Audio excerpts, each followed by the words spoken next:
Welcome to RetroSlot. Welcome to the RetroSlot podcast, episode 6.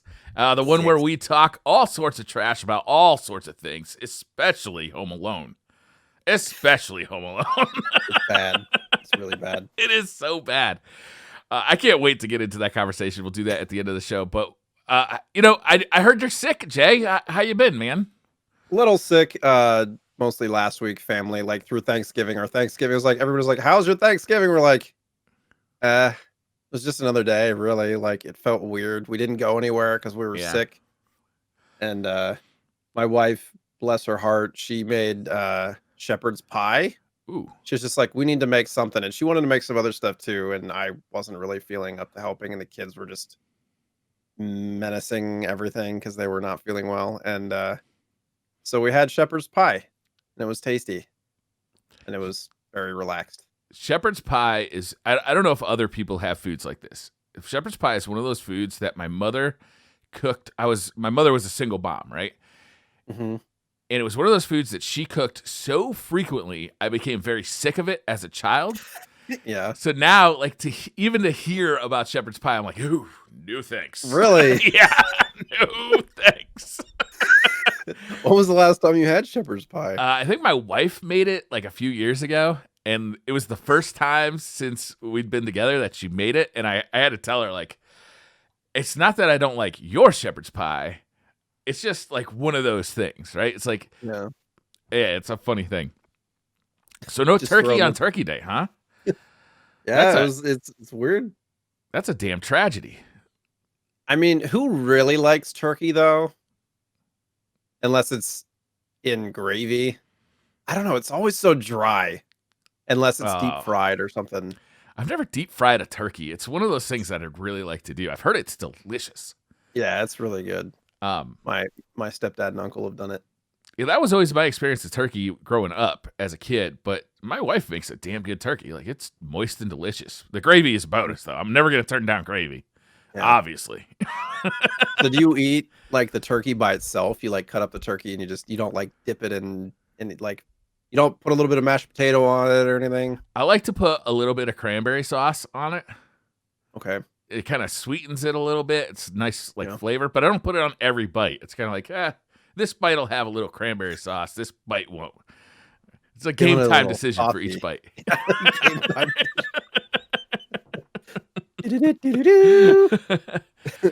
I really like turkey, though. And my favorite thing about having a turkey for Thanksgiving is actually not the Thanksgiving dinner. It's like the subsequent meals that you're making turkey sandwiches. You'll heat up a plate, like that kind of stuff. Because the big day is like there's a lot of preparation. There's a lot of stress. Then you eat. Everybody's done eating like 15 minutes and staring at each other like, who's going to actually clean this mess up?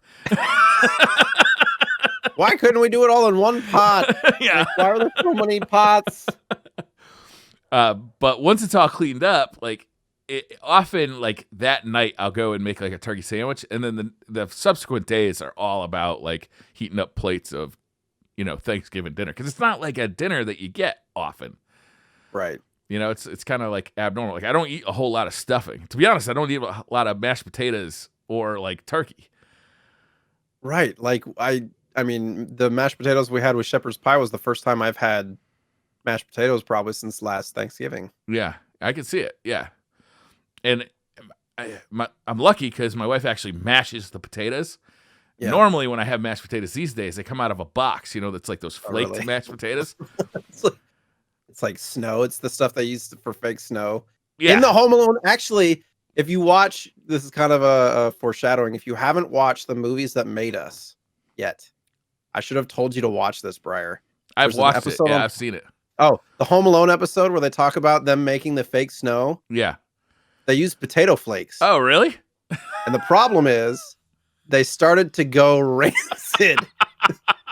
So they talked about like coming onto set and it just smelling like rancid potato flakes like the entire day, and they just had to deal with it. Ugh. So that's what that reminds me of. And that is still better than the game. Rancid potatoes better than Home Alone on the Super Nintendo. Yeah. So something that we've both been waiting for anxiously finally arrived. You got yours today. I got mine last week. An hour ago. An hour ago. The Analogue NT Mini Noir, the final run of the NT Mini, the $500 Nintendo Entertainment System. It finally arrived. You haven't even opened yours yet. I haven't. It's sitting in the box right here. I just posted a review of it on YouTube, but let's be honest, Nintendo Entertainment System, a $500 Nintendo Entertainment System on YouTube is going to get about 3 views. So we can totally Look at this talk rich about it. Guy buying $500 Nintendos. I don't know what accent that was. It was not a good one. So you have it open, is that right? I have not opened it yet. No, okay, so I really want to see this reaction live on camera. I want you to open it and then stick a cartridge in the cartridge slot. I just want to know what you think. Because right, here's the box. It's it actually came in quite a heavy box. Yeah, they do good on packaging. They do that Apple kind of packaging where I dig it. Yeah, I dig it too. It adds to the presentation. It adds to the specialness of unboxing. My wife, as the environmentalist, is like, why is there so much cardboard? Yeah, that's true. I really like the unit itself. Like, it's made out of aluminum. It's got a plexiglass bottom so you can see the circuit board. Like, it's just a high quality feeling device, you know? Yeah. Except for when you put the cartridge in and out, I'm assuming. Why couldn't they put some Vaseline on this or something? Why? I just assume if it's anything like the SNES or the Genesis versions, it's gonna be kind of sticky. All right. Opening it up live on camera for the first time. You're listening to my voice. It's satisfying. Ooh. Yeah, it's nice looking, right? Yeah, this is what I see. It almost looks gray in this lighting. Yeah, it's not as black as their photos showed. Yeah. For anybody just listening to the podcast, Jay's opening. Basically, it's a FPGA based console. And FPGA is it's a sort of emulation. It's hardware emulation as opposed to software emulation, which means that you don't get the latency, you don't get the input lag that you would get from software emulation. So it's basically a modern day Nintendo Entertainment System. And he's showing it off. He's giving it the sniff test. How's it smell? The smell test. That's kind of that new plastic gadgety smell. It smells like poverty. Oh man, dude. But yeah, it's my ring hitting it. Yeah, it is. It's a beefy thing. I believe it's milled out of a single block of aluminum. So the case is just one chunk of aluminum, and then the back of it has HDMI outputs and analog outputs, so you can output to a CRT, RCA jacks for stereo. It even has an input for the Famicom disk system, which is cool, I guess. I'll never use that. I was wondering why there's there's literally a Japanese label above that connection too. So it's yeah. If you're American and ignorant like I am, you're like, why is there Japanese above that? It doesn't make any sense. It's also got an actual barrel power jack as opposed to a micro USB, which I was happy to see, frankly. It's got it was housed in foam. Yeah. Almost on the inside. It's interesting. Okay. All right. So I won't get into all these. Do the dirty deed. Stick your stick it in. Stick your cartridge into that retro slot. Which slot is it? The big one or the small one? The big one. The little ones for Famicom cartridges. All right. Here we go. Live for the first time.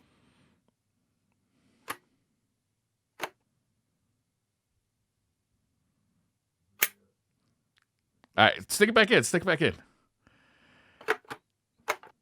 Now, kind of rock the cartridge back and forth.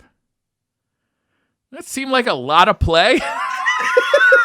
That's a lot. I mean, I'm just curious how delicate the internals are. Yeah. The when it's actually turned on, if you bump the table or if you bump a shelf that it's on, for mine at least, maybe yours holds it a little better, but it'll absolutely reset the game or throw up fun. Go errors. I described it in my review video as floppy like a dick in the wind. How would you know this, Briar Rabbit? We've never mind. Other than that, it's an amazing device. It outputs at 1080p. The scaling is unbelievable. It's razor sharp on a modern TV.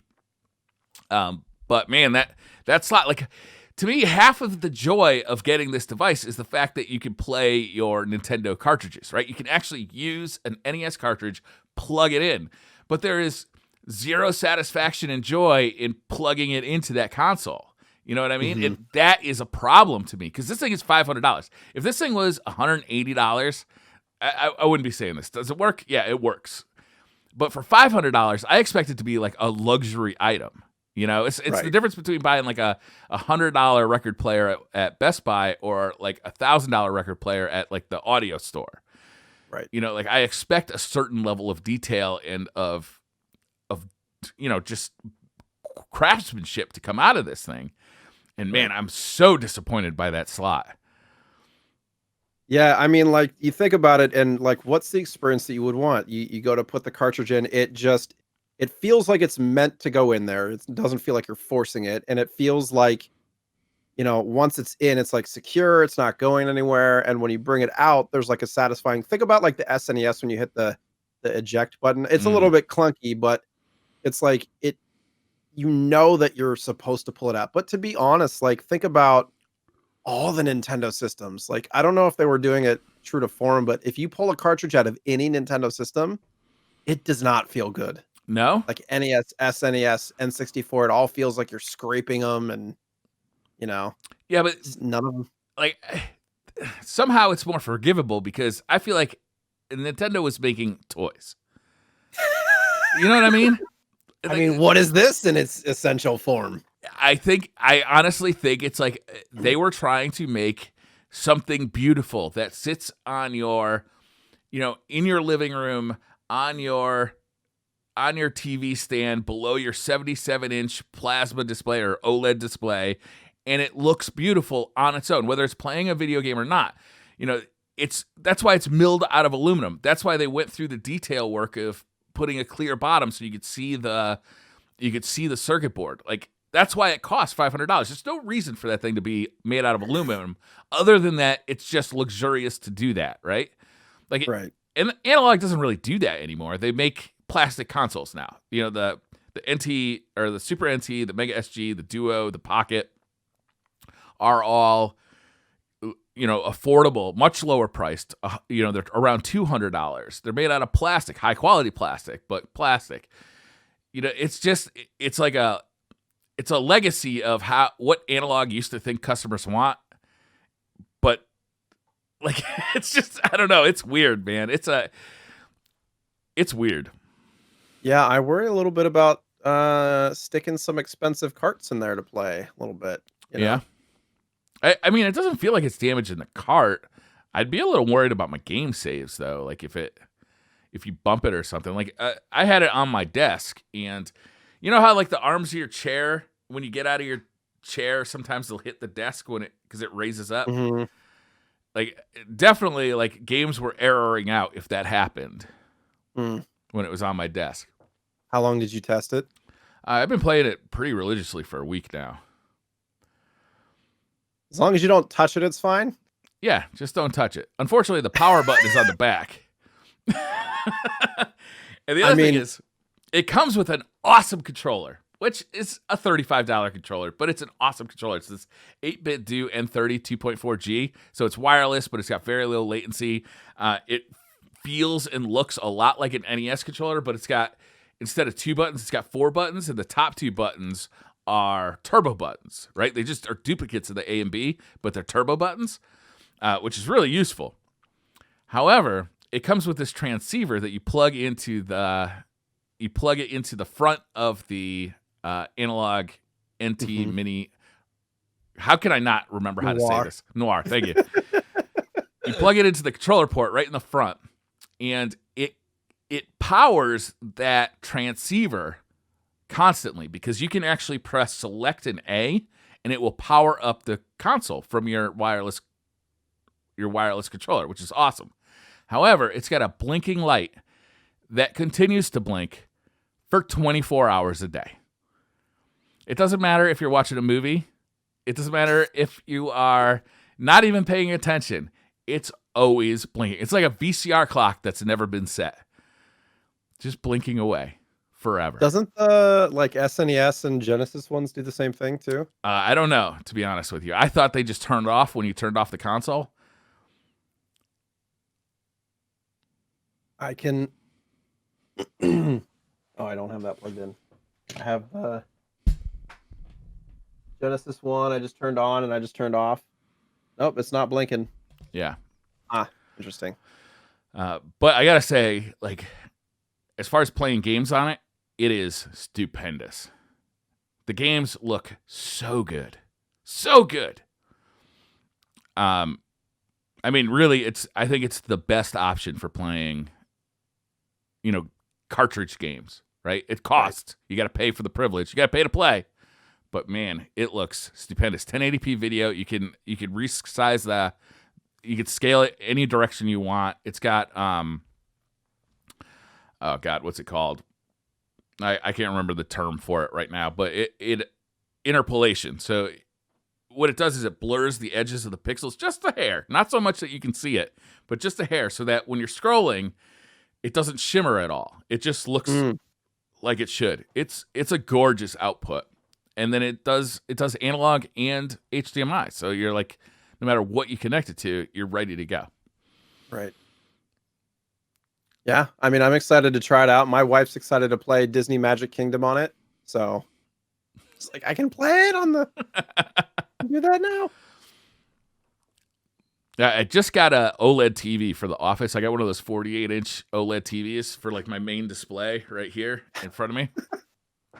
And I got to say, like, I think I might take the CRTs out of my office. Like, I think this is now a preferable option to me than playing on a CRT. Is playing with HDMI on the OLED. If the majority of your stuff is digital, yeah. Yeah. Because analog looks awful on new displays, I'm telling you. Well, like trying to hook up an N64 or a PSX to it. The N64 looks awful. But I have had good luck with the Genesis, the Super Nintendo, with a PlayStation by using really good retro RGB cables, like those SCART cables, and plugging those into an OSSC device, which is a scaler. Okay. So that takes that analog input, and using those high-quality SCART cables, you get a really high-quality analog signal from the console to the scaler, and then that scaler upscales it to 1080p and outputs it to modern TV, and it looks really good. Super Nintendo and Genesis especially. Yeah. The N64, kind of nothing makes that look good. It's just not a good-looking console. Like it just didn't age well. There's so much blurriness to it. Yeah.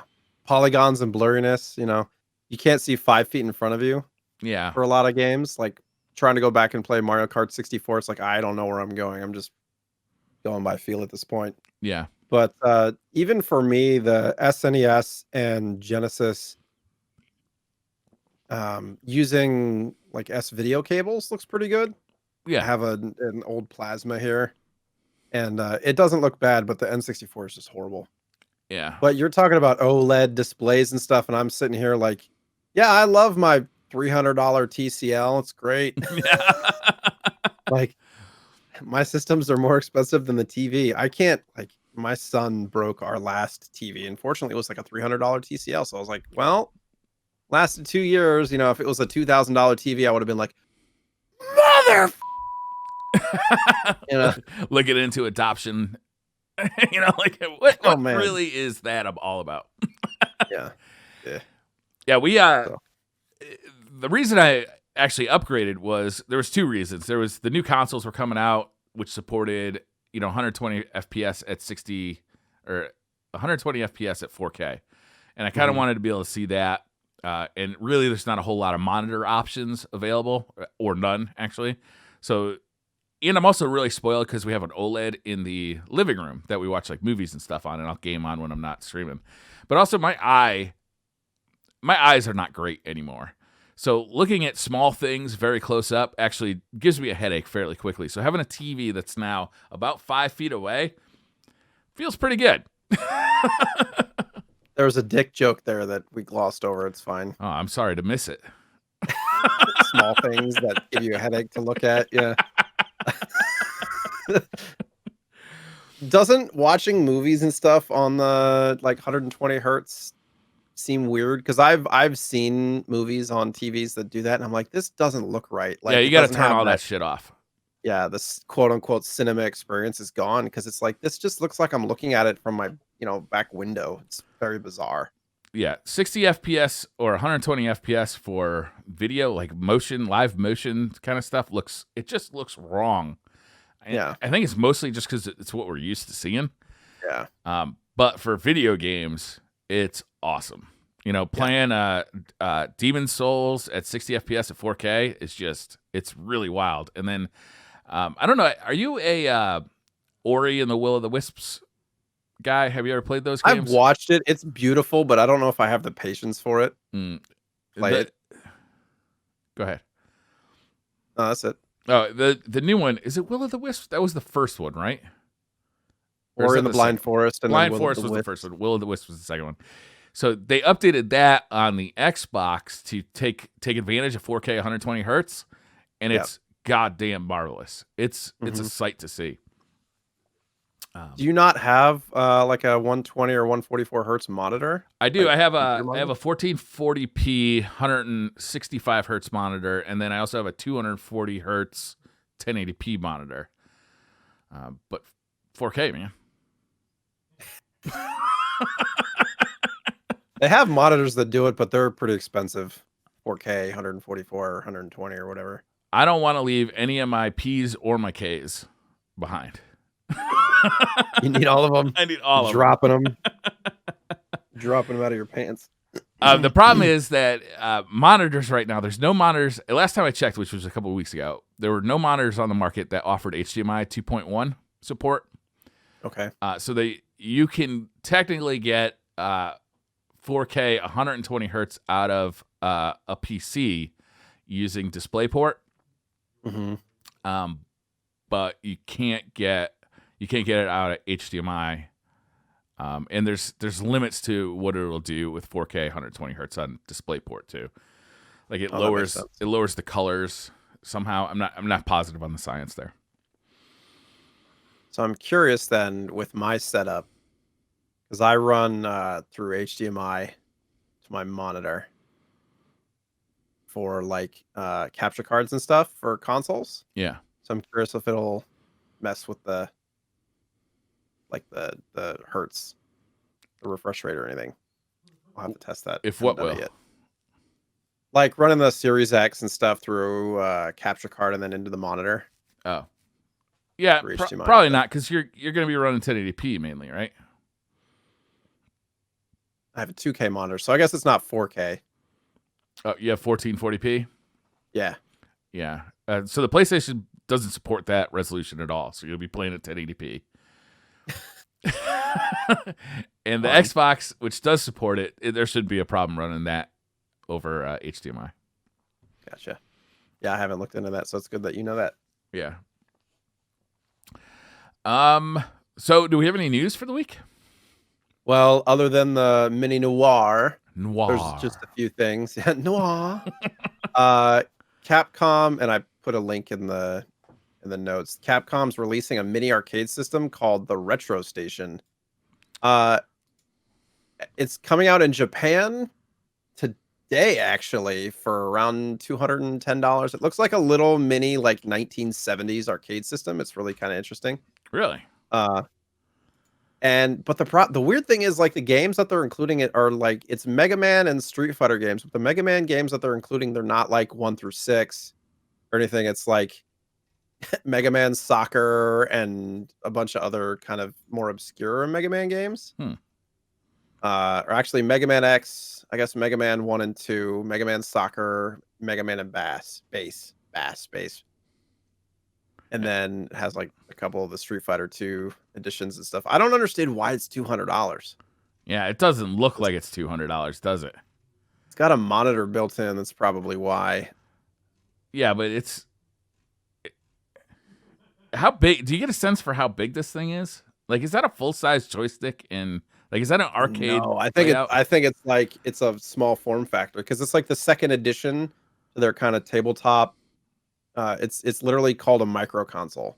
Yeah, So I think it's probably, I don't know, maybe 8 to 10 inches tall max. yeah, yeah. Be This my is guess. weird. I'm not buying this. Like, I like the I don't look of even it, know. to be honest with you, but I don't. The games that are included, the Mega Man games are really bizarre. Power Battle is a fun game. Power Fighters, I've never heard of that. Mega Man X is great. Mega Man Soccer, I've actually heard that's good. Mega Man and Bass is a Japanese console game. Well, it's on GBA too. Okay. I'm Mega Man Soccer's on my list to get. I just haven't gotten it yet, but And then it's got Street Fighter 2, Street Fighter 2 Champion, Super Street Fighter 2, Super Street Fighter 2 Turbo, and Super Puzzle Fighter 2. And it's so weird. It's like it's just Mega Man and Street Fighter for 200 and what? 20? yeah, well, I mean it's I think it's just releasing in Japan, so the conversion was around 210. It's 21,780 yen. Hmm. 21,780 yen. Version is roughly $210 apparently. Yeah. It's cute. The monitor almost looks like Mega Man's head. Yeah, I guess it does. You're right. Makes sense. But I can't, like, I don't foresee myself playing for any length of time on something like that. No. And like, so is $210 like a good price for something that's going to sit on my shelf and look like Mega Man's head? That becomes the question. And I mean, like, some of those games, like the Street Fighter games, are best played with somebody else. So, like, it's just got one joystick and set of buttons. So, unless you can, like, wire them together or play over Wi-Fi or something like that, like, it doesn't Yeah. make any sense. Yeah.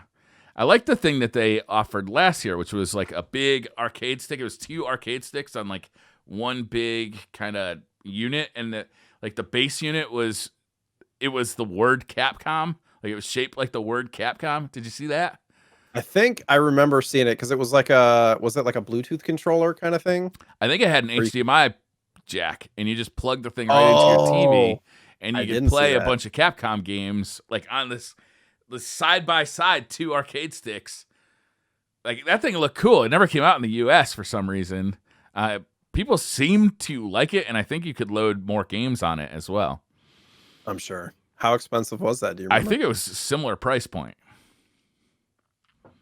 For a big arcade stick with a bunch of games loaded on it, that seems more viable. Yeah. SNK also did a similar thing with that Neo Geo stick. Did you see that one come out? I think that was last I year think as I saw well. that one. Yeah. Yeah. And they did something interesting where they released games over time, which was a cool way to make it kind of stay relevant, because a lot of these things, you buy them, you play them for 20 minutes, and you throw them in your closet and you never look at it again. But with this thing, it's like your email comes in like, oh, hey, we just released King of the Fighters 98 for it. Download it and play it today. Like, oh, that's cool. You know, constantly stuff coming out for it. Nice. It was all free to download once you bought the unit. That's sweet. Yeah. I just bought an arcade stick, actually. Did you see that 8-Bit Do I did. 8-button arcade stick? I bought that. Yeah, That's how's pretty that cool. It's a battery powered wireless arcade stick. It works over USB as well, but it has like one of those 2.4 gigahertz USB dongles. You can use it on the Switch with Bluetooth. You can use it on a PC with the Mister, with anything that basically takes like an Xbox controller, except for oddly an Xbox. Xbox 4, come on. But it works great. I was playing a bunch of Street Fighter with it on the Mister, and I was having a ball with it. It felt good. I'm gonna upgrade it. Actually, I'm gonna get like some high end arcade parts and put it in there. Just nice. to mess around with it. It's only $80. Only $80. Yeah. So you said it's battery powered, as in like lithium ion rechargeable battery? Yeah. Okay. Yeah. Because you say battery powered, and I think like, yeah, you stick 8 AA's in it or something. You know, Not like bad. no, You know it's what? fine. It's funny, when I opened up my Series X and I realized that it had batteries in the box for the controller, I was like, what year is this? So there's actually batteries in there. Yeah, No. yeah, they still use AA batteries on the Xbox Series X controller. So you still have to buy like the separate rechargeable battery for the Yeah, battery pack that we've all been using since 2007, the 360. yeah. Fine. Next piece of news, new world record set for retro game sales. And previously there have been 2 copies of Super Mario Brothers, the original, that sold for over 100 grand in the last like year and a half. This is Super Mario Brothers 3 sold for $156,000. And there's a couple of reasons why. Uh, it's a 9.2 sealed condition, which is probably one of very few in existence of that quality. And 2, and I'm a big proponent of this, is the Left Bros, which is the first print of Super Mario Brothers 3. For those that don't know, and I may have brought a couple of examples to show for anybody that's watching, the normal one that you would see, like 95% of production had the Bros, and this is backwards. It looks like it's on the left on the camera, but the Bros is towards the 3, like above his cap. That's the normal one that you would see. You know, if you'd go to the store and the retro store and you'd buy a copy, you're probably going to buy a Right Bros copy. But roughly, I think they said like 5% of production at max as a Left Bros, which is the first production. So here I have it. The Bros is over the hand, and I think they moved it because like it's just kind of hard to read. Yeah, it definitely doesn't But look as good, right?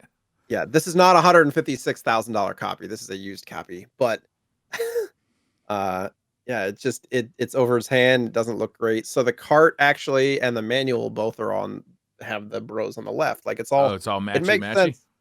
Yeah. So it's just one of those things that not a whole lot of people know about. There's only 2 major revisions of the art, and I'm crazy and have both. So So it's 1 out of 5%, and it's but a I nine think point two condition. It's graded, right. There I mean there's probably less than 5 in existence that are sealed. first. I mean, I don't know if I've ever seen another first print sealed. Um and just it being that quality. Yeah, I think people were just like I've never seen this before, and just retro sales have just been going crazy the last year, especially with COVID and stuff, and a lot of collectors, and there's like websites out there that will just pool their resources to buy it, and then you can like there's certain retro games that are worth tens of thousands of dollars that you can go onto. I don't remember the site, but you can own a piece of it, and it's like owning a stock. Your value, like let's say you buy in for $100, if they end up selling it, in a couple of years for double what they bought it for, you get $200 back. Hmm. So you like own a piece of the game. It's weird how the market's going right now. That seems like a high risk investment. Yeah. But people are saying that retro game collecting and sales and stuff is still in its infancy, because the Super Mario Brothers that sold last year for 100 and some odd $1,000 was the sealed first edition Super Mario Brothers that they speculated, and it was like the first of its kind. It was like a 9.2 or something like that too. There's people are speculating it's worth over $1 million. And it Really? was like, yeah, it was like 3 buddies that pooled their resources and bought it together. Man, I wish I had friends who could help me buy $100,000 Super Mario cartridge. That's the kind of This friends I need. yeah. Hey, you got an extra 60K laying around, Bob? Sure, no problem. What do you need it for? Yeah. Mario Brothers. So this I'm gonna kind of skip. We're gonna skip to a portion of my pickups because I'm so excited about it and it's topical for what we're talking about right now. But I just today received something in the mail that I'm very excited about, and we're talking about that first edition Mario Brothers. So the first 2, there's like 10 different prints of Super Mario Brothers, like the black label, the very first Super Mario Brothers for NES. There's like 10 different printings, like of the box. There's like this one has Rev A on it. This one has TM on it. This one has a different level, a different seal on it. This one has a hang tab. This one doesn't. And the first two have sticker seals on the top. Like they were not sealed in cellophane or shrink wrap. It was just like a little sticker on the top. And the first edition has like a matte seal, and then the second one has a glossy seal. A couple of weeks ago, or about a week ago, I guess, I saw on eBay, because I've been back on eBay again. Somebody was selling a copy for $125. Snatched it up. I don't know if it's first edition or second edition. And I did some research, and a second edition copy, similar condition, that's graded, went recently for somewhere around $2,500. Woo. Yeah. And I just got it in the mail today, and I'm showing it right now. So you can't even see the sticker because it's been ripped off, but I knew as soon as I saw it, I'm like, that's a sticker seal. And I bought it like as fast as I could. I didn't know if it was first edition, this could be upwards of like a $10,000 game. Wow. 5 to 10K, or if it was even in not great condition. So like some of the things that make it obvious, there's no TM here next to system. It's got a hang tab on the back. There's no like stuff up here, like label or whatever. But this is now one of the prides of my collection. Yeah. And I got it at a steal. Are you going to get it graded or anything?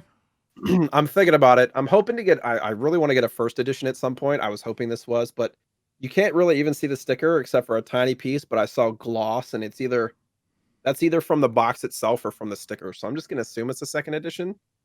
But if I send it in, they might be able to like confirm, because the sticker's like completely ripped off. But I was bugged because the seller like was like pulling the hang tab out, and like didn't like, they had no idea what they had. Yeah. Which is good because you got it for cheap, but it's bad because they're mistreating it until they send it away. Yeah. But they did send it in a box, fortunately, and not a bubble mailer. So I just was excited about that and wanted to share. That's awesome. It's funny to me that those are worth so much money, because like the game that came with every NES was Super Mario Brothers, right? Right.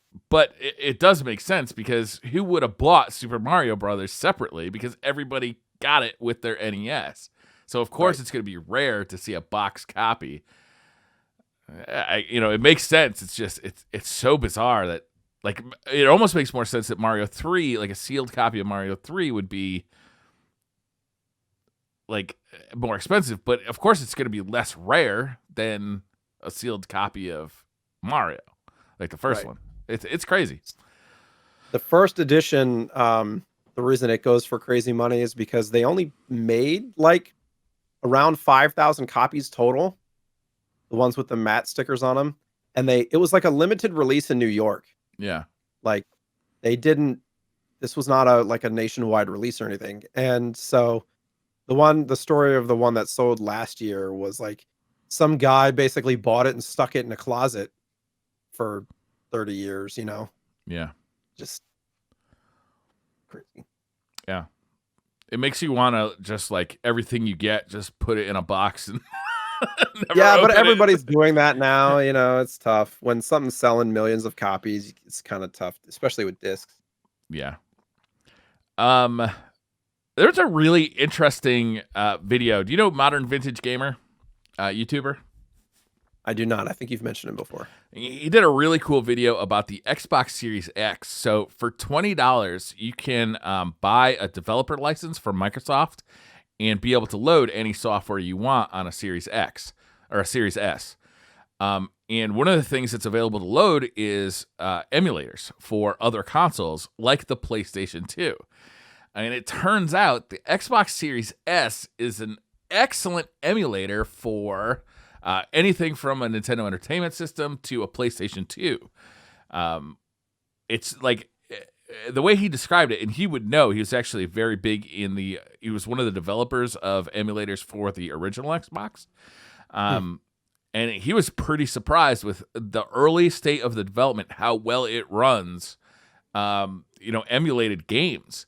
And this is not a hard thing to do. Anybody can do this by just contacting, I think contacting Microsoft, getting a developer license for your Xbox, and then being able to load RetroArch onto it.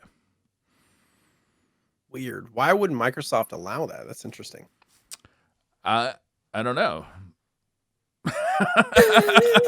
Why And wouldn't also, they? it emulates PS2, which means you could load Home Alone for the PS2 on it. No, you can't do that. I wouldn't want it. Cannot. It's funny because you can actually play PS2 games on the current Xbox, but you can't on the current PlayStation, which I think is kind of funny. Mind blown. Yeah. I don't know. That Xbox Series S, I think, is a sexy device, right?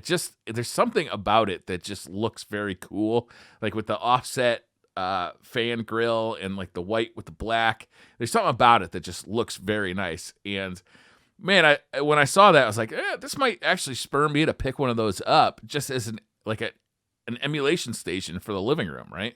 Just throw all the games that I want to play on there and be able to play anything from PlayStation 2. It has the Dolphin emulator, so you can play GameCube, you can play N64, you can play Super Nintendo, Genesis. Like, I mean, the list is endless of games you could play. Plus, it's backward compatible with Xbox One. It's backward compatible with the original Xbox, the 360. Like, it may be the console that can play the most games in history. Interesting. Yeah. I hear Dolphin emulator, and I think of weird things. Why is that? I don't know, like, why are you emulating a dolphin? That's weird. It's like, because I wanted to be a dolphin, Mom. I've used Dolphin in the past to emulate Mario Golf specifically. It's a great emulator. Is that like the GameCube emulator? It works for GameCube and N64, I believe, and I think Wii, or maybe it's Wii and GameCube. Actually, I think it's Wii and GameCube. Because wasn't Dolphin the like development name of the GameCube, if I remember correctly? Maybe that sounds familiar, but I couldn't confirm without Googling it. Something like that. Some kind of name. And that actually, some games it actually makes them widescreen. It's a 3D game, so it's able to just like, well, let's make it a widescreen game now, even though like originally it was 4:3. Run it at 4K, 60 FPS. No, it like can see the rest of the image in a 3D game. Okay. Like that's all there, right? The polygons are there. They just weren't on the screen, right? But like with Nintendo, if you like had an SP and you put a regular Game Boy game in it and you hit the bumpers, it would go from 4:3 to like whatever. Yeah, no, this isn't a stretch mode thing. It's it's actually like a real 16:9 resolution. Gotcha. Cool. Yeah, it's very cool. What else we got for news? Anything else going on? I don't think there really wasn't a whole lot that I saw. I had seen something. I don't know how interested you're going to be in this, but there's a new device that is coming out.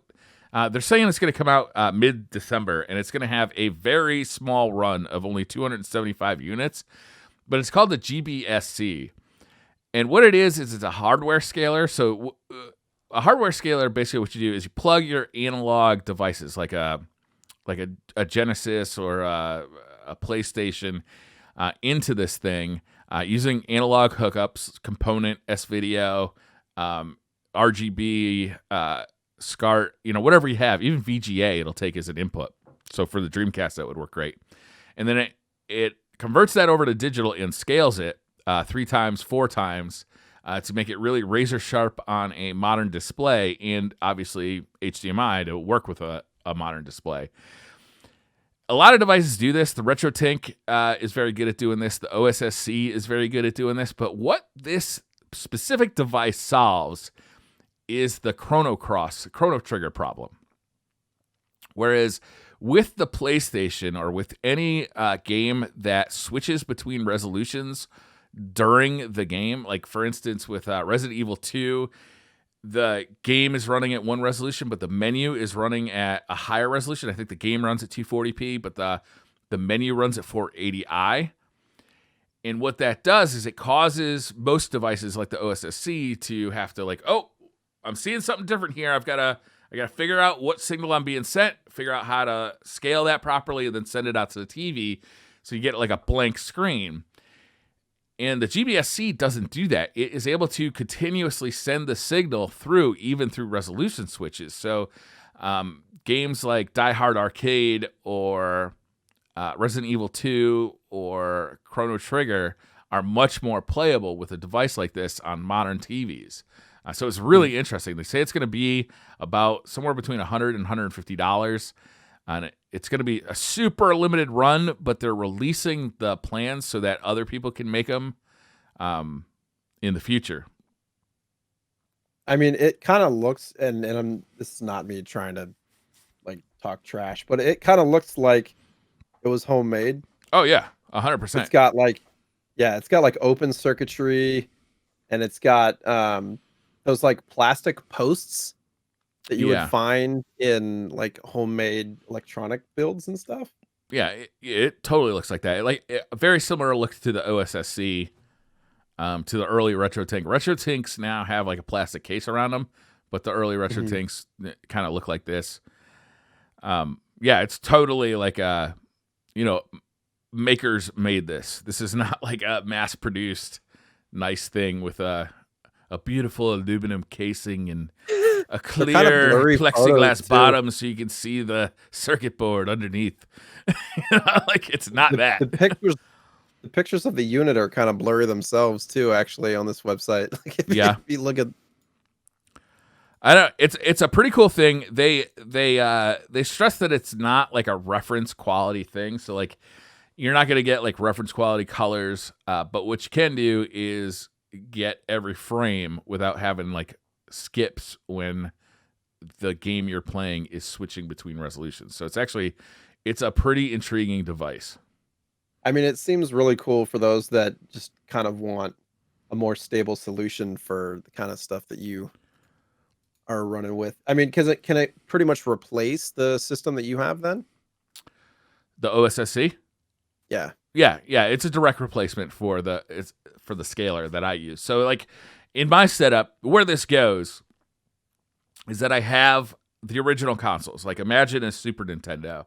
And then I have an analog cable coming out of the back of the Super Nintendo going into, well, it goes into a Switch, but it eventually goes into the OSSC, which then converts that signal into a digital signal for a TV, for a modern TV. And it does it much better than the TV would do it itself because it's purpose built for this application. A lot of modern TVs see a 240p signal and don't know exactly what to do for it.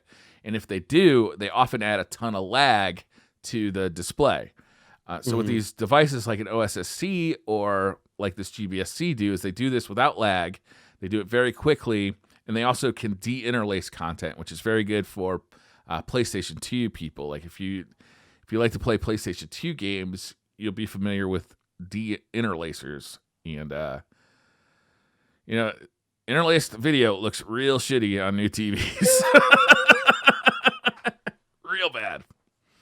Do you think it's ever going to be possible that Analogue comes out with like a PS1, PS2 system? Yeah, I think it's possible. From what I understand, there is a PS1 core in development for the Mister.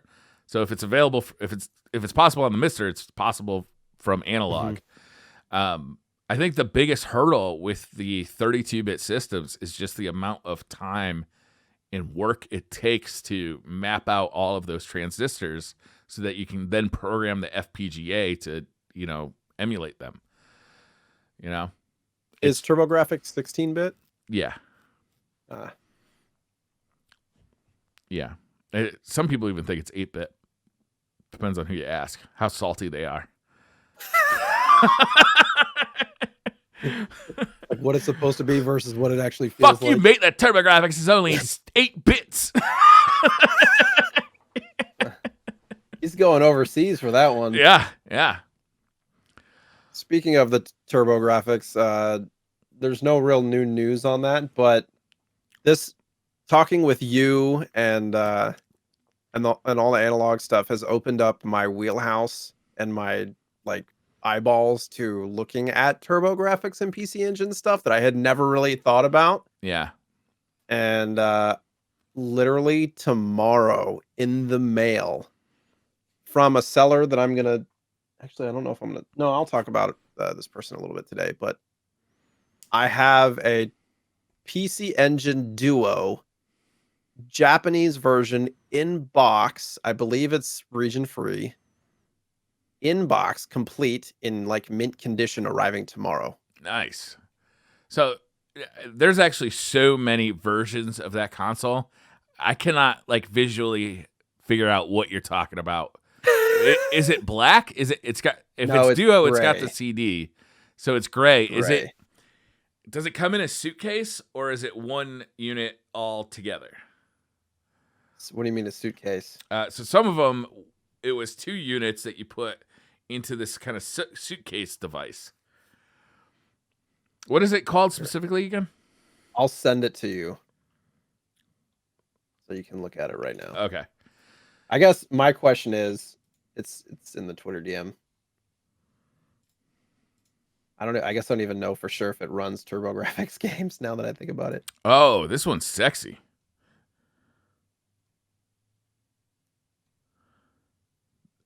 That's real nice. Shouldn't that run TurboGrafx like? I Or is it don't just know. CDs? Man, I've never seen this one before. This thing looks like it could be brand new. It's in really good shape. Yeah. Like, That's does he supposed to know arrive how tomorrow. to adjust exposure in pictures? That is sexy. Still only one controller port. Yep. Yeah, so it's a white console. It's a white version of the PC Engine with the it takes the cartridges, the Hue cards, and the CDs. It looks like it's pretty compact as well. Yeah, so we'll see how that all works. Yeah. But this and they actually were selling a bunch of TurboGrafx and PC Engine games, and I've picked up some. Any good And ones? I'll go and oh my gosh. One of them you mentioned, Kadash, I think. Oh yeah, I have that one. I don't have a case for it though, unfortunately. Double Dungeons, Bomberman. Bomberman. I love me some Bomberman. And Make the a new art Bomberman. on- Why is there no online Bomberman? What the? How do we live in that world that this happened? Bloody Wolf, Fantasy Zone, Parasol Stars, which apparently is like Bubble Bobble 3. Okay. So those are, and I think 1 or 2 of them CD, but the rest of them are the TurboGrafx. What do they call them? Cards? Hue cards. I think they call them turbo chips in the US, and Hue cards. There was some kind of like ID card that they like adapted to be a cartridge, but they look like they're about the thickness of like 2 or 3 credit cards stacked, and they're about the same size as well. Yeah. It's kind of a neat little technology. It'll be interesting because I've never like held one in my hand or anything, so we'll see how that goes. Yeah. A Bomberman BR would be pretty incredible, actually. Imagine 99 Bombermen in a giant arena. I would play trying that. to get their way out. I feel like that'd be more interesting than the Super Mario Brothers BR thing that they came out with. Yeah, I can see that. There was a version of Bomberman on the Saturn that you could play 10-player with the Saturn like multi controller adapters. Wasn't there also a modem for the Saturn too? I wonder if you could play that online. Boy, I don't know. I didn't know there was a modem for the Saturn. Yeah, I'm pretty sure there I mean, was. there's one for the Genesis, so it makes sense there would be for the Saturn. The Saturn And was not in my wheelhouse when it was new. Like I was not interested. Right. Well, there's so many systems that came out in that like 3-year time span. It was like, Yeah. Jaguar and wasn't Yeah. it like Jaguar, Saturn, like I was all still into Super Nintendo and Genesis at the time. Yeah. Like all this new stuff started coming. I'm pretty sure there was other things too. Oh, the Philips CDI, the 3DO, the Jaguar, the Saturn, the PlayStation. Like it just was like they just kept coming. Yeah, it was just so many. The Pippin. The what? The Pippin. That was Apple's Scotty? set-top box. Oh no. I Had think it was 7 games. Yeah, probably all terrible. I've never actually seen one. I'm sure it's awful. What years were that? Was that when Virtual Boy came out too? Probably. That seems right. Because Virtual Boy came, it was kind of at the tail end of the Game Boy Color, right?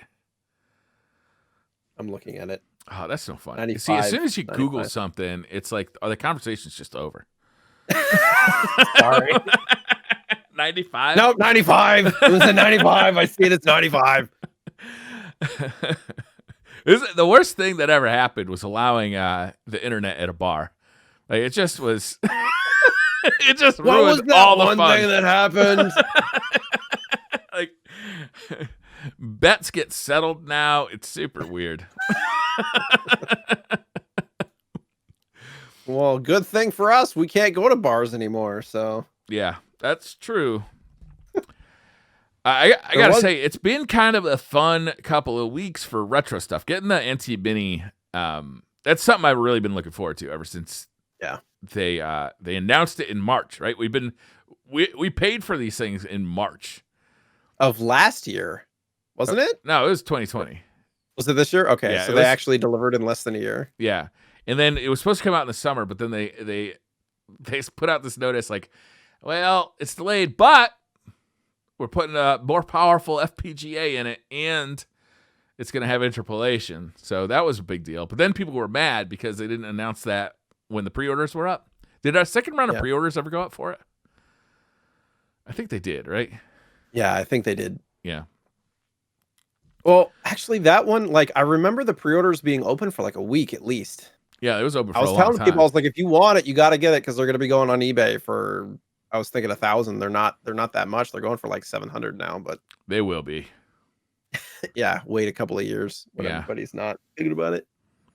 Right. I do wonder, a lot of people think that Analogue had announced or had some kind of leak from Analogue had said that they were planning a system called like the Analogue 8, which everybody thought was going to be like the successor to the NT Mini. It was going to be, a more affordable NES.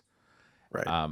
And to be honest with you, even after having gotten this, I would still like to see them make like a more affordable NES, like a plastic one with HDMI out, for modern TVs.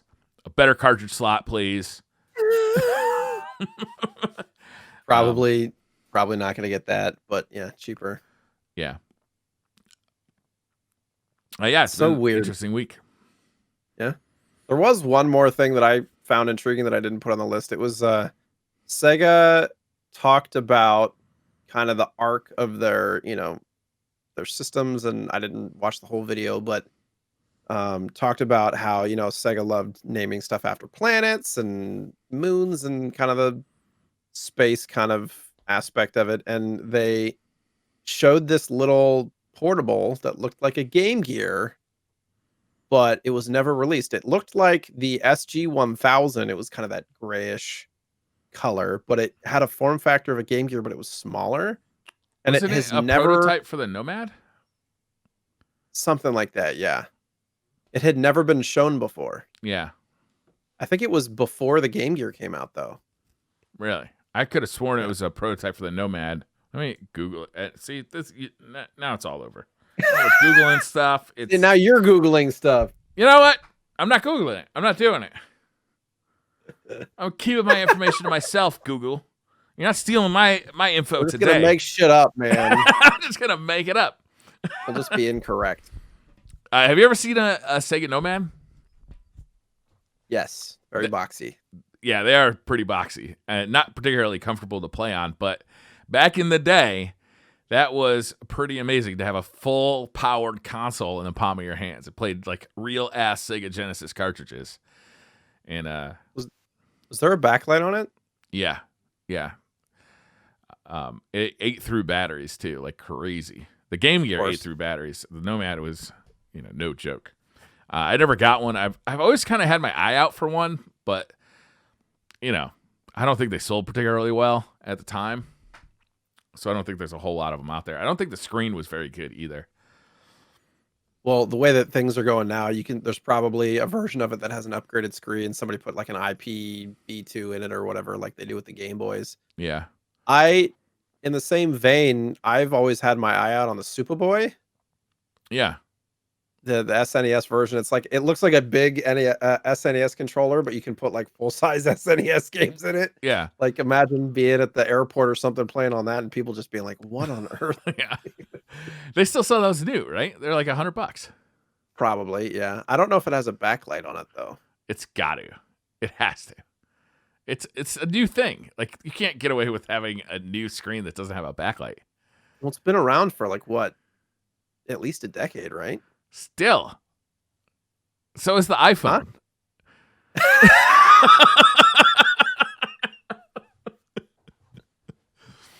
The first iPhone like 2006 or something.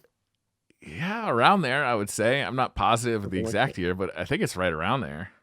Everybody that's listening to us right now is Googling like, no, it was 2000. It's 2020. They just made the iPhone 12, so 2008.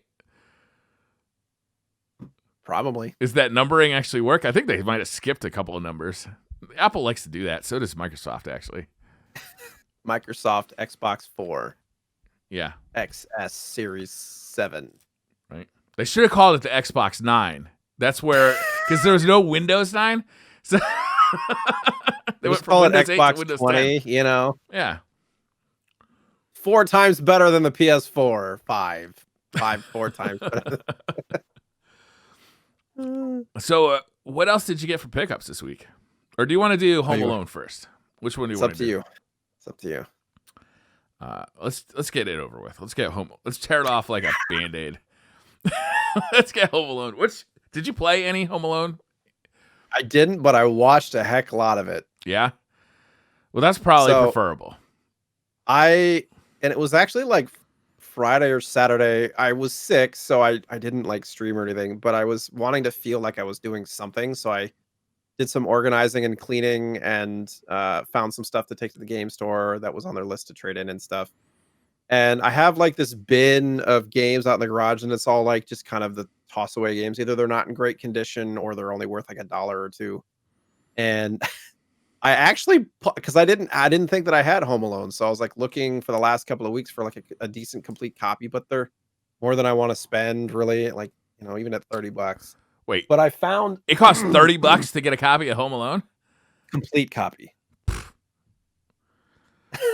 Once you play that game, there's nothing that can complete you. You are broken forever. Yeah. But I found a Genesis copy of Home Alone 1 and an SNES copy of Home Alone 2. And I was like, you know, that covers the whole gamut. Yeah. Right? I mean, you got they should be the same. The entire Kevin McAllister saga. You would think. But then I started doing research on all the different versions, and they're like all different. Yeah, they're all different. All different developers. Yeah, Bethesda for NES. Who would have thought? Wow.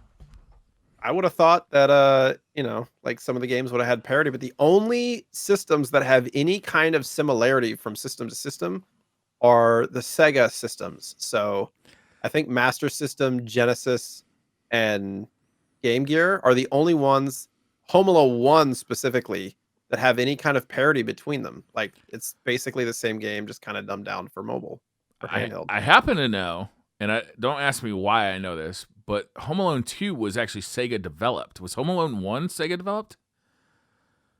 Not for NES. No, obviously not for NES, but for the Genesis. Do you want me to look it up? No. I don't know. I don't remember. Look, these games are so bad. I didn't play them all. I only played the Super Nintendo version. I played the Super Nintendo version of Home Alone 1. And it is... it's got basically nothing to do with the movies. Like, there's some kind of tenuous relationship to the movie where you are trying to run around your house with a squirt gun of some sort that can stun enemies. And... you're basically like shooting the wet bandits and some other like 1920s gangsters, which apparently are there as well. And you're trying to like jump over them or stun them to get away from them while you try and find treasures around your house to hide from the bandits. The game looks like garbage. It looks like an NES game, right? It really does look terrible. The colors are like way over brightened. it looks like exactly what it is, which is like a cash-in, right? Is they knew that if they put the Home Alone, they put Kevin McAllister on the front of the box, that they would sell this to some poor kid who just liked the movie and wanted to be Kevin McAllister at home. And unfortunately, they sold a bunch of them, right? Because they're everywhere. You see this game all over the place. It is truly a terrible game, and it's indicative of what they used to do with movie tie-in games, at that time. This is exactly what they did, is they'd take a movie license, they'd slap some shit together, throw it in a box with the movie, the movie poster on the front, and sell it for full price and make a mint, and they continued to do this until consumers eventually wised up. But, I mean, the game was truly shit. I heard the Sega Genesis ones weren't terrible. Sega Genesis version, I watched a lot of video, and it's this one that I have here, actually is a serviceable game. And the difference, so the one that you played is, where were you in a hotel? I can't, or is that Home Alone 2? No, I was in the McAllister's household with the ghosts. But Remember from the movie, one, there were okay. ghosts in the basement? Right, so that's the one where the squirt gun doesn't really do anything. You have to hit them like 3 times for them to do anything. Yeah. And you have to find the treasures in random places, like in the toilet and all sorts of weird spots. And you have to put them down the clothing chute. And then you have to collect enough to put them in your basement vault. Right? Yeah. And it's always a candelabra that always falls down when you put the thing. It's always like, why are there so many candelabras? But so that's the Super Nintendo edition of number 1. NES version is way different. It's like this weird, perspective type thing where you're walking. There's like a top floor and a bottom floor, and then there's like a street and a basement or a house across the street, and you have to get traps, and you're setting traps for the what are they called? The wet bandits. Yeah. As they're chasing you, they're just like these little but they all do the same thing. As soon as you put it down, they just kind of collapse into a blob. So that's the NES version by Bethesda. And then Super Nintendo Home Alone 2, you're in the hotel and you can slide and everything's just trying to kill you, but they don't really tell you why. And the Genesis version, you start in the neighborhood, and it's very true to the film, actually. So you start by setting traps in different rooms, and the main premise of Genesis version is that you have to punish, or you have to inflict pain on the wet bandits so much till they kind of don't want to come back. But the main difference between the game and the movie is that in the game there's 10 houses that you have to protect. So you have to go from house to house to do the protecting, and you can set traps in each house if you get there before them. But if they get there and loot it and flood it, then you're locked out. And each of the houses, there's 4 different house types, I think, that have kind of main things. So the main McAllister house has Buzz's spider that kind of goes around and will attack you or them at any point. One of them has a robot that will capture you. One of them has a cat that'll claw at you. Another one has a ghost that electrocutes you and stuff. So it's like a normal just platformer. Like the movie. Yeah, right. Yeah, the ghost that electrocutes you. But it seems like a fun platformer, and you have to basically protect the houses or the Genesis one. You have to basically get them to have so much pain inflicted that they just don't want to continue, and then you win. I honestly think the Genesis version. Go ahead. Huh? Go ahead. I was just going to say the Genesis version and the Game Gear version are essentially the same in that way, but the Game Gear version is a little bit kind of, 8-bit scoped down for handheld. But it was a genuinely well-recepted version, was the Genesis one.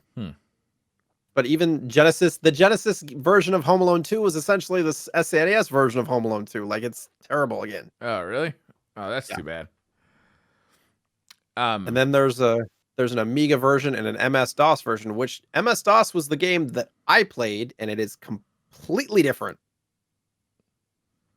So they just handed these out to did they just put this up for bid and they put it up for every platform? Separate developers developed every game.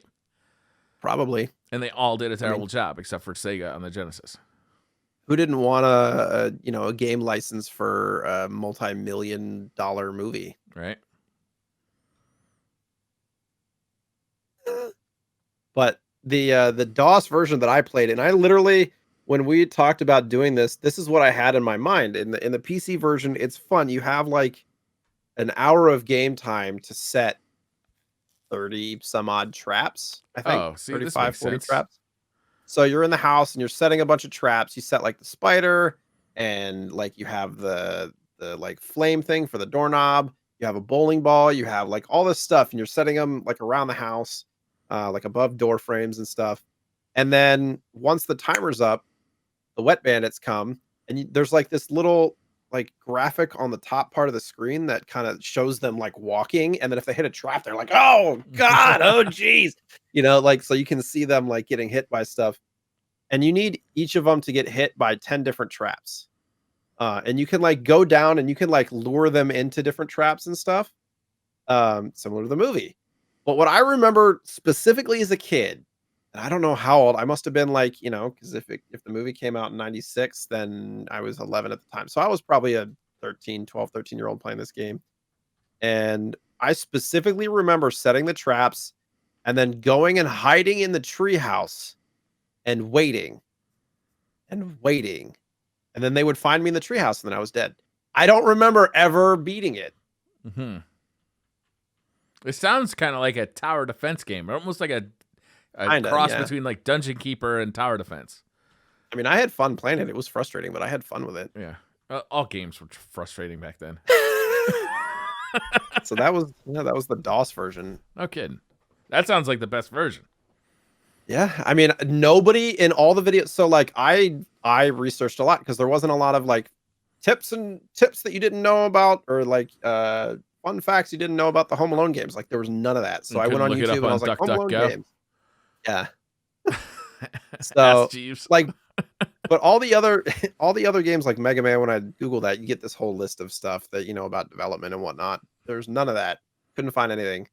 But I went on YouTube and I typed in Home Alone games. Like the Angry Video Game Nerd did a couple of different episodes, actually one with Macaulay Culkin. That's actually legit funny. I don't actually like his humor, the Angry Video Game Nerd's humor, that much.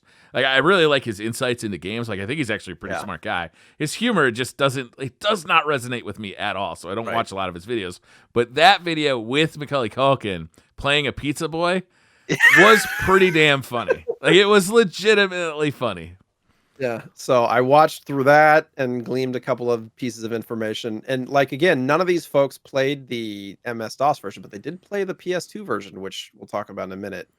And then there was one with the Angry Video Game Nerds where they played through both of the SNES ones. And it's literally just 15 minutes of them like making fun of it the whole time.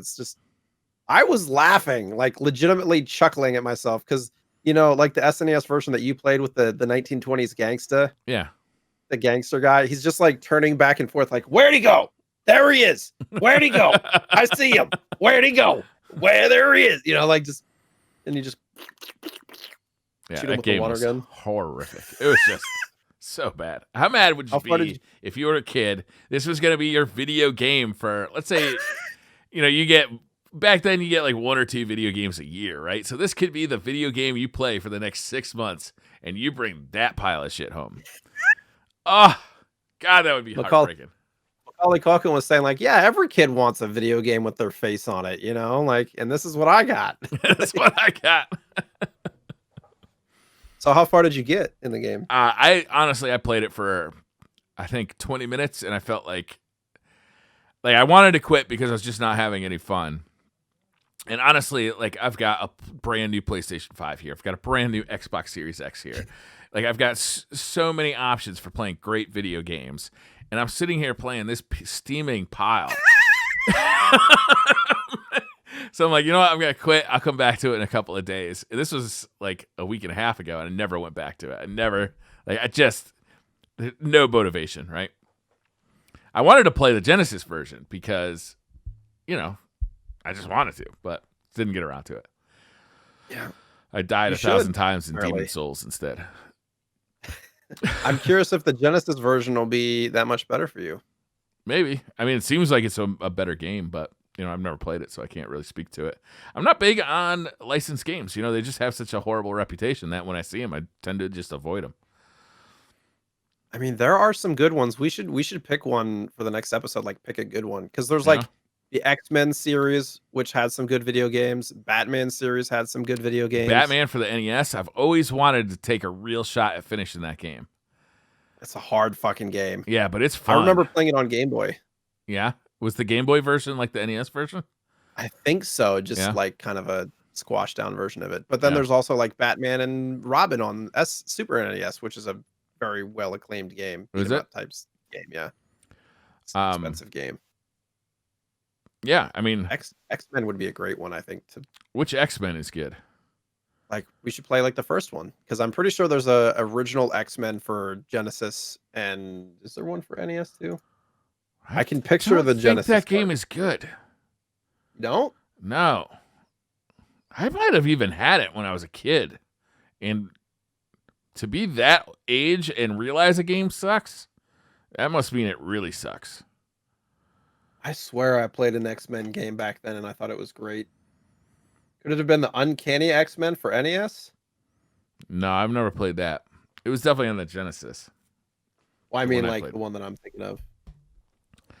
But like the Genesis one, don't you go around and you can like be, Wolverine? Gambit. You can be You can be Cyclops Wolverine, and all that. Gambit, Cyclops. I think. I can't remember who else. But yeah, it was clunky and it just didn't work. It wasn't fun. And that's kind of the point. Right. To have it be fun. I'm just like,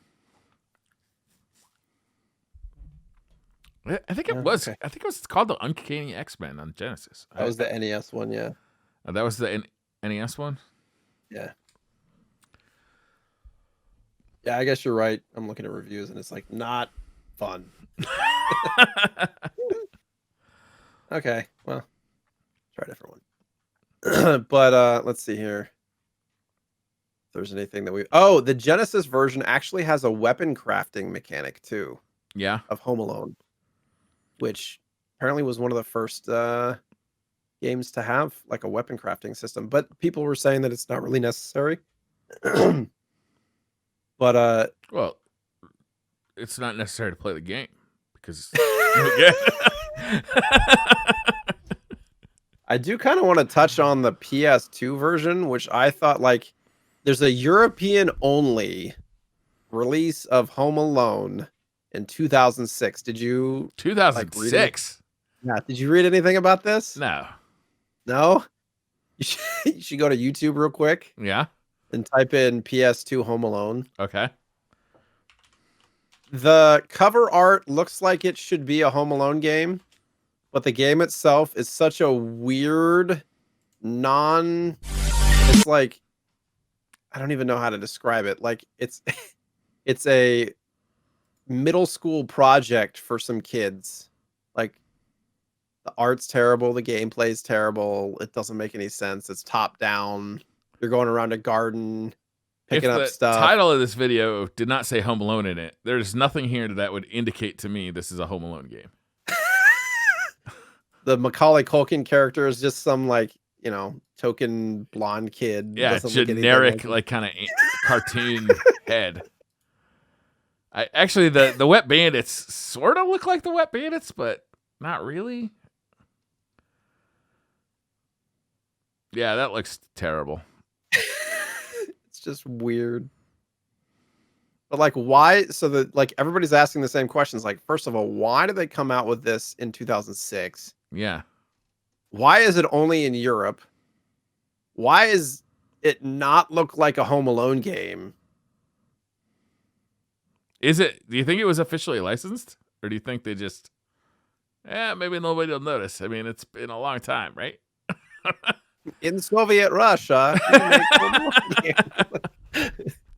Sometimes the countries like that don't give a shit. They're just like, you know what? We're going to make it and people will do whatever. It's fine. Yeah. Yeah. All right. I think that's enough Home Alone Fuck this game. Fuck everything about it. Fuck everybody who made it. Personally, like, if you made it, fuck you. Personally, I want to send that personal message. Bethesda. Oh, You're talking to especially to Microsoft Bethesda. now. You're talking about Microsoft Oh, now. never mind. They are very dangerous. Aren't they like handing out the vaccines? Like, I kind of want to get on that list. Are they really Microsoft? Oh, no, I'm a Bill Gates connection. I'm just making Can you fun. imagine? We're distributing it through Game Pass. Yeah. The vaccine.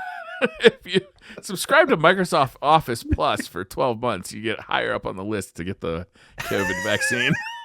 Oh God. Oh man. The vaccine is now on a subscription plan. You pay $12.99 a month for the rest of your life. Wow. Yeah. So I actually just thought of a good licensed game that we could play. Okay. We could choose from a few. Capcom specifically. Okay. Like Rescue Rangers or Darkwing Duck. Darkwing Duck would be a good one, I think. We should Okay. play through that. I could do Darkwing Duck. That'd be fun. Yeah. Yeah. I could do Now that we Rescue have Rangers our or Darkwing Duck. Now that we have our NES Mini Noir, I can actually play it. Yeah. Yeah, that's right. Yeah, Darkwing Duck would be fun for next time. Let's do that. Yeah. Yeah. That wasn't that our favorite, like the most Yeah, it was Capcom like- Capcom game that we selected Yeah. last week. Probably should have done Darkwing Duck last week and then Home Alone this week. Mm. Oh, well. Let's just get glad that Home Alone is now behind us. Let's Just get it over with. yeah. Get the holiday cheer behind us. We don't need any of that garbage. Let's look at the rest of our lives will be technically better than what's previously come because it will not have Home Alone video games in it. But it's fun to cover terrible games sometimes because it's just like, what on earth were they thinking? You know, like Yeah. Well, I know what they were thinking here. They were thinking cash in. cha-ching. Yeah. Like, just get it on the shelves. Who gives a shit what it looks like? Imagine if there was a Capcom Home Alone. What would that look like? Be pretty badass. A lot of fighting. Yeah, a lot of throwing apples around, I bet. All right, I want to see your video game pickups this week. What do you got? All right, so you saw the Mario Brothers one, which was the main one. So I have some stories to tell. So the story about the Duo, the PC Engine Duo that I was talking about, I saw, and I'm so mad at myself. I saw this person listing stuff for cheap. It was basically like, let's say, for example, they listed it for $15 or best offer, and it's like a $60 game or something. Oh, I nice. toss out a $20 offer just to like start a conversation. They accepted it. This is on was eBay? like, yeah, it's like a brand new seller. I'm like, either I'm gonna get screwed here or I just got a great deal on something. And they kept listing stuff, and the pictures looked good. They looked consistent, like the backdrop and all that stuff. And I got my first package, and it was like everything that I ordered. It was like 15 games or something like that. And I messaged them, and I was like, I want to keep buying stuff, but I'm curious, like, where you're coming across these games. And they're like, okay, so my uncle owns a storage facility, and somebody that was renting the storage unit defaulted on their rent for so many months. And so we're selling the stuff in the storage unit to try to recoup costs. That's heartbreaking. Yeah, and this is the collection, the stuff that they've been selling. It's got to be upwards of 20 grand worth of video game stuff. Like, imagine your entire collection just getting pawned off. Like, I'm going to try to appreciate as much as I can. The two things that I missed that I am absolutely heartbroken about. They sold a Zelda Link to the Past sealed in box. It was the player's choice version, which is not as expensive, but it's like a $1,500, $2,000 game. Wow. They listed it for $9 or best offer. My guess is they sold it for probably like somebody probably offered a couple $100 for it or something. I would have offered 100 had I seen it, and somebody bought it. The other one was, and I don't know if you'll be privy to this one, but Shantae for Game Boy Color, which is the holy grail of Game Boy Color, with box, mint for like $600, which it's 600. Like, they, for the most part, were listing things as cart only or disc only price. So, but it was like all complete. So for cart games, they were listing it for $500-$600, which is what the cart goes for. But in box, it goes for like $2,000. And I was just mad that I missed out on those. But I've gotten a bunch of stuff. Like I literally took some stuff to the game store because I got a couple of games for like 50 or 60 bucks that they're offering 144 in cash. The Yeah. game store. I'm like, all right. But like this was the first game that I bought from them. Shining Force, Sword of Haya for Game Gear. Yeah. I've never played I got that. this. Yeah, I don't know if I want to talk about what I paid for everything, but basically I paid cart only price for this, and it's complete in box, in good shape, in very very good shape. And I had the cart already, but It's basically unusual to see Game Gear box, isn't it? Because right, they, it was a portable game, and they had sleeves that they came with, like plastic sleeves. right, So the plastic kind of casing. like a Game Boy cartridge would have. So Right. traditionally you took it out of the cardboard box, you throw the cardboard box away, and you keep the game with the sleeve. Right. So that's got to be rare. I mean, Shining Force, I've never played it on the Game Gear, but the Genesis versions were amazing. Yeah, this is one of the more rare games for Game Gear. Probably top. I don't want to say top 5, but definitely top 10 on the game because you have like Mega Man and you have the Tails Adventure game, which are a little bit more rare than this. But a complete copy fetches about 150. Yeah. I got it. I'll say what I paid for this one. I got it for 50 because that's what the cart goes for. So I was pretty happy about that. So and like this seller, these two were also from that seller. Sid of Valis for Genesis and Qbert 3 for SNES, which I didn't have. I got a bunch of other SNES games for like 10 to 15 bucks complete in box because I couldn't, even if I had them, like I couldn't not offer. I just threw out offers and they were accepting them. I was like, okay. Like while Sorry. you're describing this, all I can think of is this poor bastard who, like, I wonder what happened that he I know. stopped paying on his storage unit that had his, his prized collection of video games. I know. I would be absolutely gut wrenched if this were me. This is the second time I've heard that exact story. Actually, there's this Really? guy that used to be on the. He used to work for One Up. Do you remember that website Yes. back in the day? Yep. They also had a podcast. His name is Mark McDonald. I think he's out in Japan doing. He does like translations for video games now. But that exact thing happened to him. He went to Japan, put his collection in storage, and something happened where they just sold it out from under him, and he was just devastated. Like his credit card kind of expired or something like that. I mean, who knows? Yeah. I remember one time I had a mortgage payment that came back to me. They sent me a check back in the mail because I had sent them a payment that was off by 1 penny. So it's like that kind of stuff can happen, like, Yeah. who knows? Oh, that's heartbreaking. Yeah. I mean, if it wasn't me that was buying them, it'd be somebody else. Oh yeah, no, No. yeah, absolutely don't blame No, you. but like I do feel for the person and I hope that, it was one of those things where like, who cares? It's just video, but a lot of this stuff is really rare and valuable and good condition like that PC Engine Duo and stuff. So I literally I took some of the stuff to the game store. They had like Lunar 1 and 2 complete, the collector's editions for PS1. Tales of Destiny for PS1 complete in box, Grandia complete in box, and in really good condition and stuff. So, what else did I get? I got Paper Mario Thousand Year Door complete in box and Wario World for Genesis. I didn't get as good of a deal on those, but like they're in good shape. So, and then I have like from this same seller, I can't stop buying games from them because they keep accepting my offers. So I literally have on the way, I think upwards of 30 games. Wow. Plus a Sega Saturn complete in box I got for $100. The PC Engine Duo I got complete in box for $200. A bunch of TurboGrafx games, Dreamcast games, like just I can't. The FOMO in me can't stop doing it. I literally messaged them. I'm like, are you planning to list more stuff? Because I don't know how I can pay for it, but I can't not because the deals, man. Unreal. The Sega Saturn, that's a nice pickup to get because that thing is easy to hook up to like a modern TV with a RetroTink, and you can just be off to the races with that. And there's so many good games for it. It's in really good shape, but I think it's missing like the AV cable or something like that, but it's got everything else like in really good shape. Yeah. But so that's that seller. That's like one seller. Mm-hmm. And I have more. Another seller, I just like cardboard, man. I literally just picked up an SNES controller box. Yeah. There's It no was controller in there? $9. No, it's literally just the box. We have controllers. It was $9 and it's in good shape. I don't know. It's gonna look cool on a shelf. I like cardboard.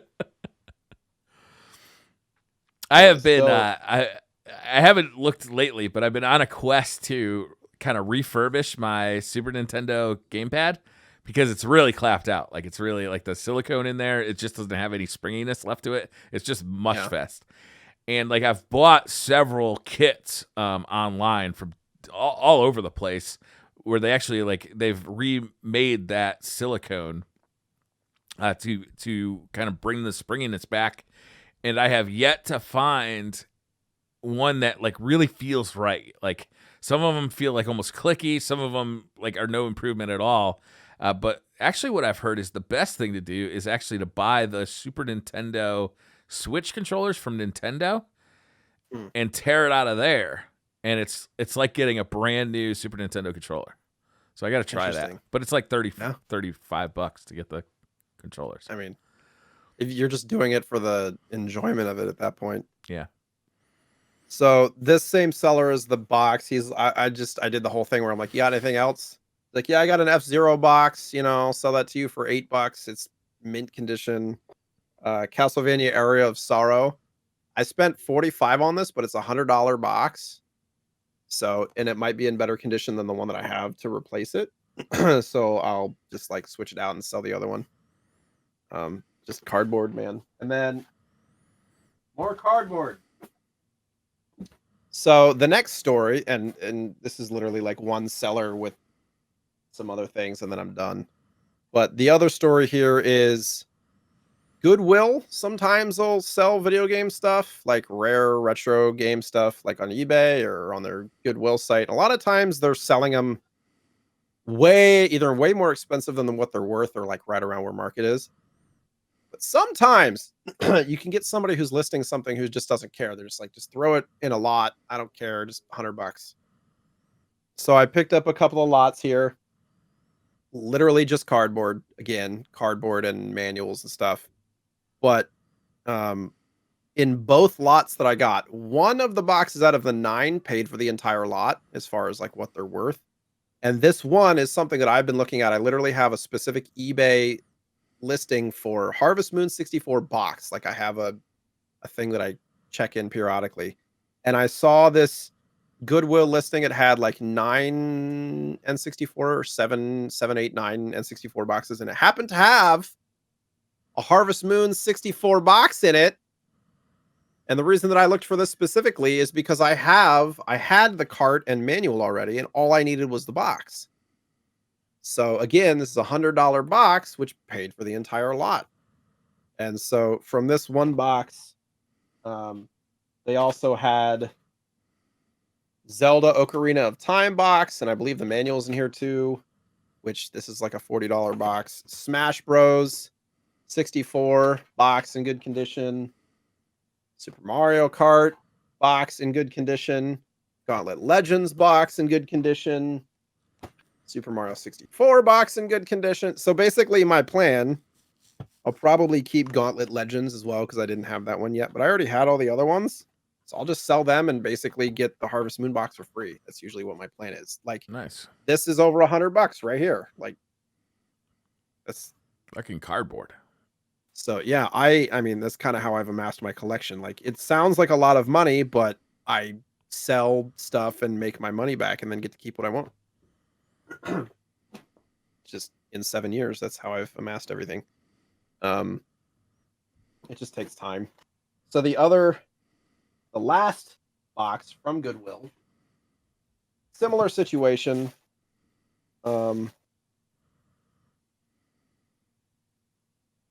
Actually, I think, and I'm missing a box here. One of them was this is Game Boy handheld games. So similar situation. It was just the cardboard, but for some fairly rare games. And I think I put one of the boxes over somewhere else. It was the Zelda Link to the Past Game Boy Advance box with manual and everything. But similar deal. It was like $100 for all these boxes. But Shining Soul for Game Boy Advance, which is an RPG.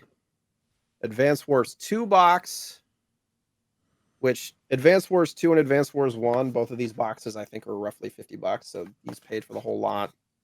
Final Fantasy 1 and 2 box, Tekken Advance, which I don't care about this one. And then again, Fire Emblem box, manuals, inserts, which this is $100 box and manuals as well. So just upgrades / keeping a couple of things / selling the rest. I like cardboard, man. That's a lot of cardboard. I counted my complete in-box Game Boy games, and I think I have close to 100. Wow. Like 88 or something. I had a pickup this week. Yeah? Yeah. It was just one game, though. It was Axelay for the Super Nintendo. Oh, yeah. Just a cartridge. It's a good game. But I've been playing it a little bit, and I'm really enjoying it. I had it when I was a kid, and that's kind of what triggered me when I saw it at the game shop to buy it. It was kind of expensive. It was like $60 for Axelay. But I'm looking forward to playing through it. I'm not great at shooters, and this is kind of it's a weird shooter because it's like you're going over the horizon, kind of, when you're playing. So instead of like just... It's a side scroller, isn't it? Or is No, it it's vertical. Down? Well, at least the first level is vertical. I've only really played the first level. I keep dying. And but it's got this like weird effect where it looks like you're going over the horizon. So I'm looking forward to putting some time into it. Honestly, I haven't had a lot of time for retro gaming because of the PlayStation 5 and Xbox Series X launch. Right. Plus Destiny, had Beyond Light. So there's just been a lot of modern gaming to be done, which has been super fun too. But I'm looking forward to checking out some Axelay. Yeah. I own that game. I haven't played it, but it is one of those games that I picked it up a long time ago because everybody's like, it's a great shooter. You should, it's like it's on everybody's top lists. Yeah. And everything of games to pick up. So yeah. I'm bad at shooters. Like I don't understand why. It's such a simple concept. You just, move your ship around and try not to get shot. And meanwhile shoot other things. Like it's such a simple concept. Well, and you grew up with, was it like Galaga and stuff where it was similar? Yeah. Avoiding the projectiles and... Yeah, they were much slower games like Space Invaders, Galaga. Yeah. Centipede even, kind of. I don't know. I'm not really... I enjoy those like Gradius and, kind of those side-scrolling games where you get power-ups and try to avoid stuff and shoot things. Like those are always fun. I mean, like 1942, 1943, the Capcom ones are always really fun. They're fun, but they can be frustrating. It's fun to do like turns. I remember as a kid, like I'd take a turn, my brother would take a turn, I'd take a turn, my brother, on every death. They're always fun. Once they transitioned into bullet hell stuff, though, like it got really difficult. Like you have to be pixel perfect with the movement of your ship, and then like advanced mechanics, like switching which weapon you use to see which damage type is coming in and going out. Like, oh my god, they got really, really complicated. But the older stuff was cool. Thunder Force, is it Thunder Force 4 for the Genesis? I think it's still one of the best looking 2D games ever made. It's unbelievable. Is there a 3? Because I think I own 3. I think there's actually Thunder Force 4 might technically be called like Lightning Force 4. Oh, that is the one that I own actually. Oh, okay. I haven't played it though. I should. It doesn't take long to see the beauty of it. Like the first level is like, wow, this is on the Genesis. Should we wrap this one up? Sure thing. Where can people find you, Jay? You can find me on Twitch, Twitter, and YouTube at JSniperton. If you're watching this now, we are doing a charity event for Game to Give tonight on Twitch and supporting Bungie and Bungie Foundation with the Children Miracle Network hospitals. Nice. And otherwise playing Destiny and retro games. What time do you start streaming? Like 10:30 p.m. Pacific. Okay, so that's what, 5 hours from now ish? Yeah, 5-ish hours from now. Okay, cool. I'm Briar Rabbit. You can find me on YouTube. Just look up Briar Rabbit or talk to me on Twitch or Twitter at the Briar Rabbit. Mostly just shitpost over there, so it's kind of fun to talk about Crocs and other weird stuff.